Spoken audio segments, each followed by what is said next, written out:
California Pizza Kitchen. The name itself evokes imagery of sunny Californian innovation paired with gourmet pizza creations. Once a dominant player in the casual dining space, CPK redefined what a pizza chain could be. But today, it's a shadow of its former self. In just over a decade, the chain saw half of its US locations shuttered, culminating in a bankruptcy filing in 2020. This is the story of how it all fell apart. Part 1. The birth of a vision. It all began in 1985 when two former federal prosecutors, Larry Flax and Rick Rosenfield, decided to swap legal briefs for pizza dough. Frustrated with their high-stress careers, they poured everything – second mortgages, personal savings, and the support of their friends – into opening the first California pizza kitchen in Beverly Hills.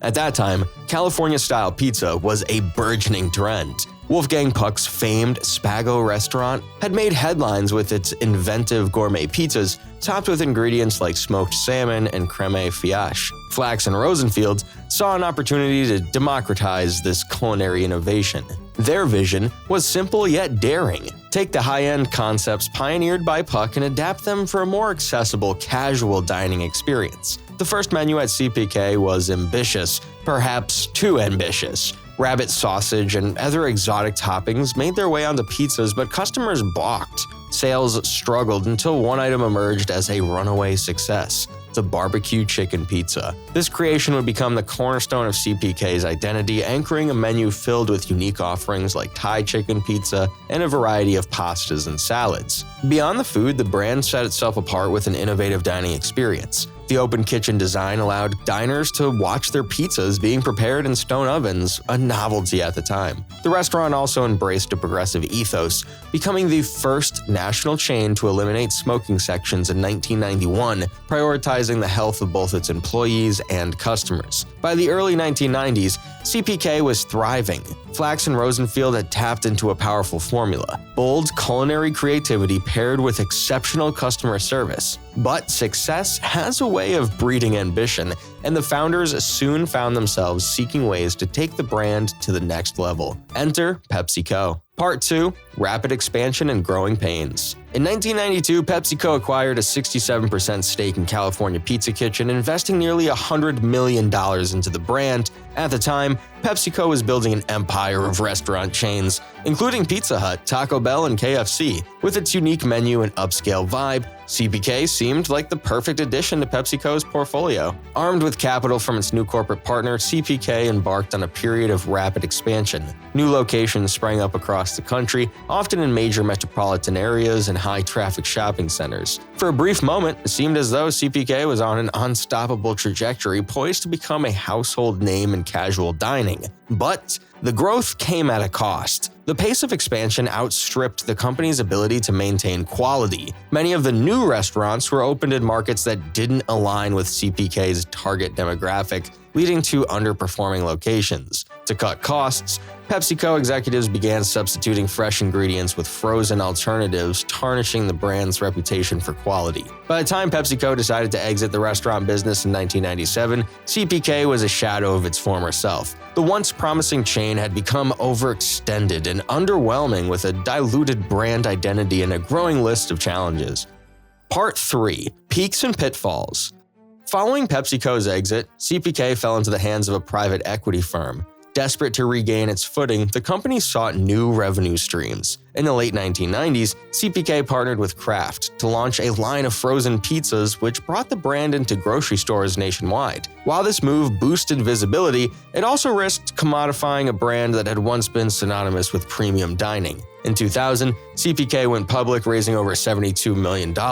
Much of this capital was used to pay down debt accrued during its PepsiCo years. For a time, the company appeared to regain stability under new leadership, but the allure of rapid growth proved irresistible. In an eerie echo of its PepsiCo-era mistakes, CPK once again pursued aggressive expansion, opening dozens of new locations without fully vetting their viability. By 2003, Flax and Rosenfield returned to leadership, vowing to restore the company's original vision. They focused on improving existing locations, investing in employee training, and refining the menu. These efforts paid off, and for a brief period, CPK experienced a resurgence. But the Great Recession of 2008 dealt a devastating blow. With 70% of its locations tied to shopping malls, CPK was particularly vulnerable to the economic downturn.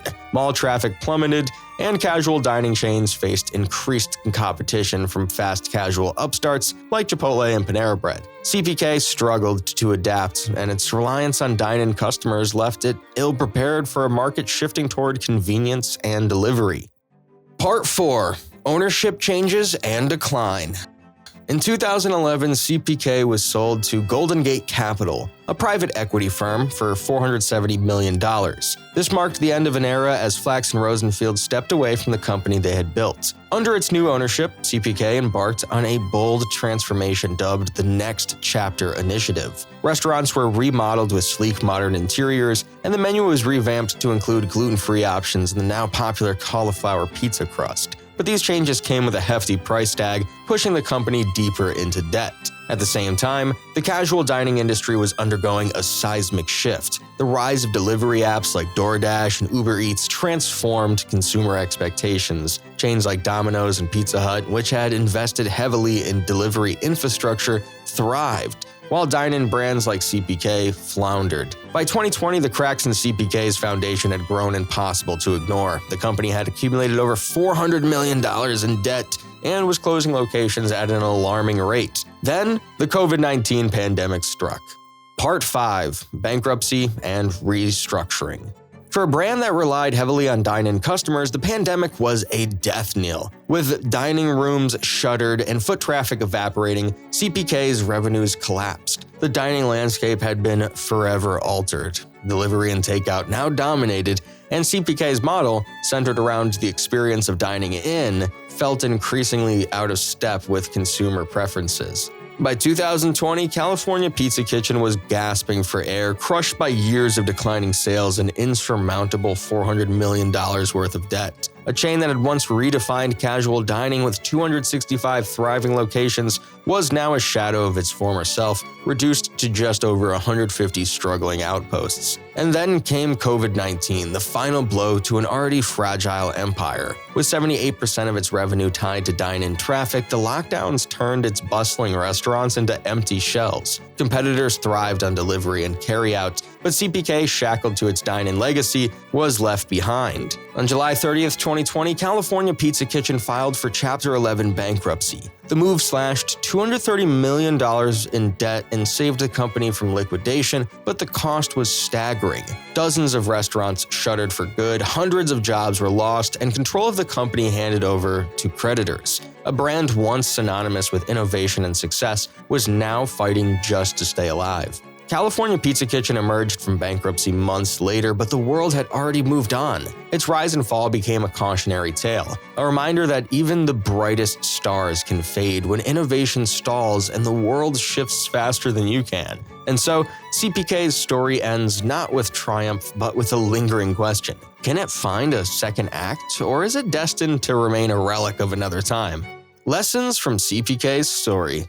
California Pizza Kitchen's trajectory is a microcosm of broader trends in the restaurant industry. From its meteoric rise as a trailblazer in gourmet pizza to its struggles in the face of economic downturns and shifting consumer preferences, CPK's story underscores the challenges of sustaining success in a dynamic market. From this story, the Venture Vault offers these key takeaways.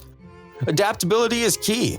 The failure to pivot quickly in response to fast casual dining trends and the rise of delivery platforms significantly hurt CPK. Brands that fail to adapt risk obsolescence no matter how innovative their origins. The risks of overexpansion. Aggressive growth can dilute a brand's identity and strain resources. CPK's repeated mistakes in location selection and quality control highlight the importance of sustainable expansion. The importance of core identity. Amid its many ownership changes, CPK often lost sight of what made it special: high-quality, innovative food served in a premium, casual setting. Staying true to a brand's core values can be a stabilizing force during times of change. California Pizza Kitchen's journey is a reminder that even the most innovative ideas can falter without adaptability and focus. As the brand navigates its uncertain future, one question remains: Is there still a place for California Pizza Kitchen in the ever-changing dining landscape, or has its time finally passed?